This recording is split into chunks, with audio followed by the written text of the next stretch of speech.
በኢትዮ ኮደርስ ፕሮግራም 5 ሚሊዮን ኢትዮጵያውያንን በዲጂታል ቴክኖሎጂ ክህሎት ለማብቃት የኢትዮጵያ መንግስት ከተባበሩት አረብ ኤሚሬትሶች ጋር እየሰራ ይገኛል። በዚህ ፕሮግራም ለመሳተፍ ለመመዝገብ እንዲሁም እንዴት መጠቀምና ኮርሶችን መውሰድ እንደምንችል እንደሚከተለው እናያለን። በመጀመሪያ ethiokoders.et ዌብሳይት ላይ በመሄድ ኮርስስ የሚለውን ክሊክ እናደርጋለን።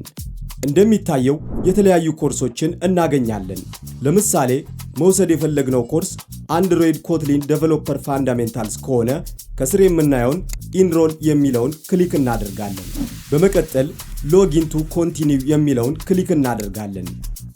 ለመመዝገብ 3 ምርጫዎች አሉን።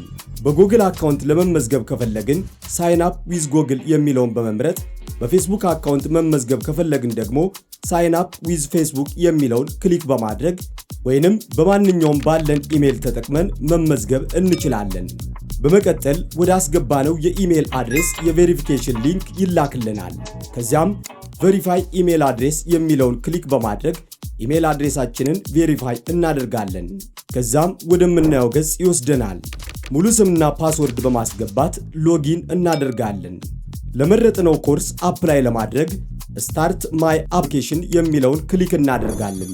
ቀጥሎም የሚያስፈልጉትን መረጃዎች በሚታየው መልኩ በትክክል እናስገባለን። አስፈላጊውን መረጃ አስገብተን ትክክል መሆኑን ካረጋገጥን በኋላ ፊኒሽ ኤንድ ሰብሚት የሚለውን ክሊክ እናደርጋለን። አሁን ስታርት ለርኒንግ የሚለውን ክሊክ ስናደርግ ኮርስ ኮንቴንት እናገኛለን። ቀጥታ ስታርት የሚለውን ክሊክ በማድረግ ትምህርቱን መከታተል መጀመር እንችላለን ማለት ነው። ኮርሱን ከጀመርን በኋላም በማንኛውም ሰዓት ተመልሰን በመምጣት ካቆምንበት መቀጠል እንችላለን። የጀመርነውን ኮርስ ስንጨርስ ደግሞ ሰርቲፊኬት እናገኛለን። ስለዚህ በተመሳሳይ መንገድ ሌሎች ኮርሶችንም መማር እንችላለን።